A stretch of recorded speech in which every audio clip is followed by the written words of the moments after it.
And Jolyon, having wandered the streets of Westminster, has finally found our little home here in Westminster. Welcome to the studio and this week. Now, thank you very much. Are we sure that today's young people are any more disengaged from party politics than previous young generations?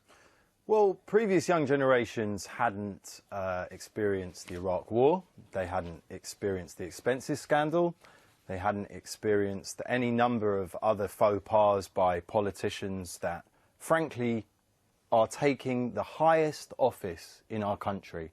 And I think the reason that there is so much disengagement is because a lot of the issues that matter to young people, the environment, which is, frankly, the elephant in the room that we all know about, the realities that, as a country, we sell arms to dictatorships that we, publicly decry, our relationship with countries like Saudi Arabia, which simply are to do with oil, even though they behead people seemingly on a weekly basis. And I think that for my generation, who have the internet and Google at their fingertips, these lies are just all too transparent now.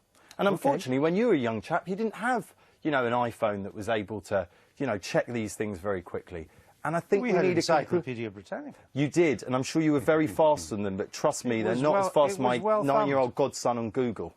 Do you think young people are more disengaged from politics today than previous? I mean, my experience, most young people are always disengaged from politics. Young people, children and grandchildren, all that. But the basic message was the right message, wasn't it? The basic message is, you've got to vote. I doubt whether they're more disengaged. I mean, Jolyon mentioned, yes, they might have had Iraq, but they had Suez and they had Vietnam and they had Korea. There's never been a time when there wasn't the opportunity to delve into what politicians do. The fact is, it's more transparent now, what politicians do. Politicians, I would say, are more in touch with their constituents than ever before because of what Jolyon says about social media. The number of emails you get, you could never not have constituency surgeries anymore. That used to be the case. Churchill was the MP for Dundee for 12 years, went there 3 times.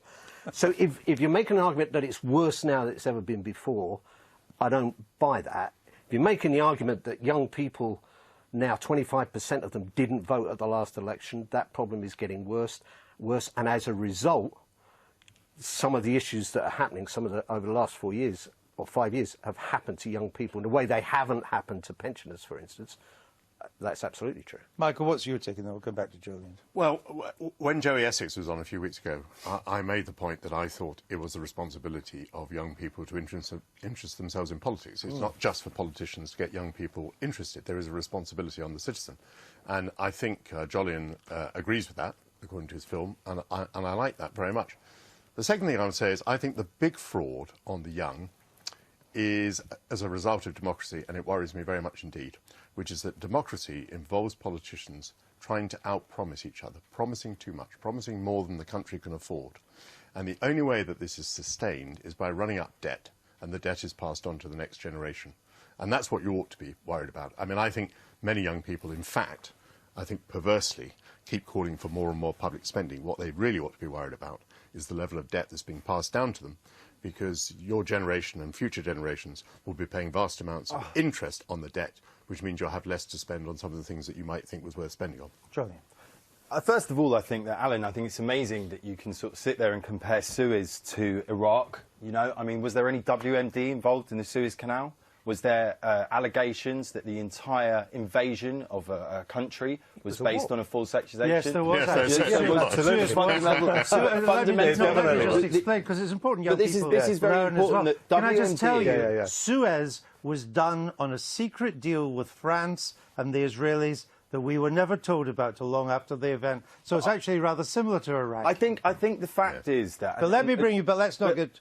You've had a little history lesson. Let's come back to this... It's not about giving me a history lesson. What he said. Andrew, the fundamental issues is about a complete distrust in our fundamental infrastructure of government by a generation of people who are wise enough and have sources on the internet that they can fact check, what's going on and not just take the party line. And unfortunately, Michael, what you're saying about the financial realities, although I understand that, we've done a great deal in this country. We've rebuilt our country after the Second World War, and we invested in public services and infrastructure, which got people back to work, which meant that people were able to spend money in real terms in the economy. Austerity has led to huge amounts of benefit claimants being... So far, there's been no austerity. Yeah, that's right. The government is spending 90 to 100 billion pounds each year more than it raises from its people. That is not austerity. But it's called austerity. That is profligacy. No, a lot of the time it's privatisation of services.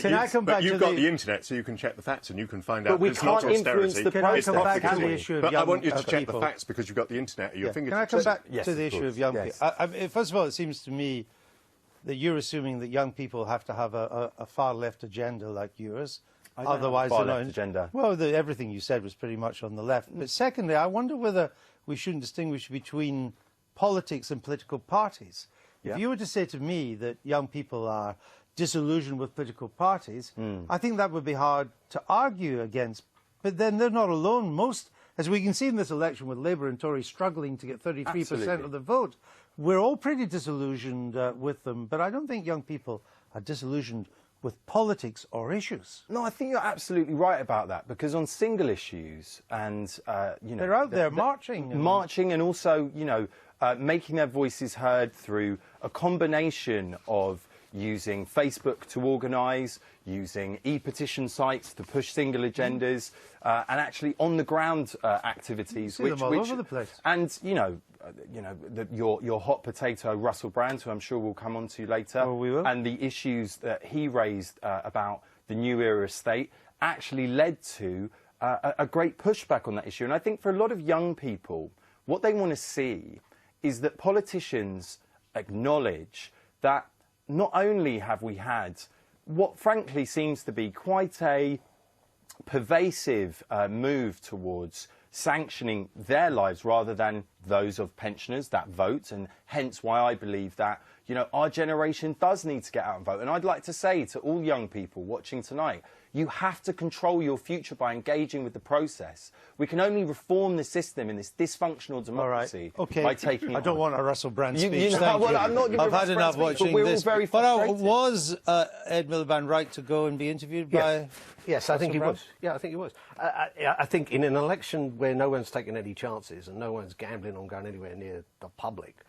well, they went near the public tonight. Yeah, I know. It was, and we now know why they didn't want to. It was a very welcome change. Because they finally met some of the public. But it's all been pretty anyway, predictable. I think that was an unpredictable thing to do. I think he took a chance, and I think it was the right thing to do. What do you think?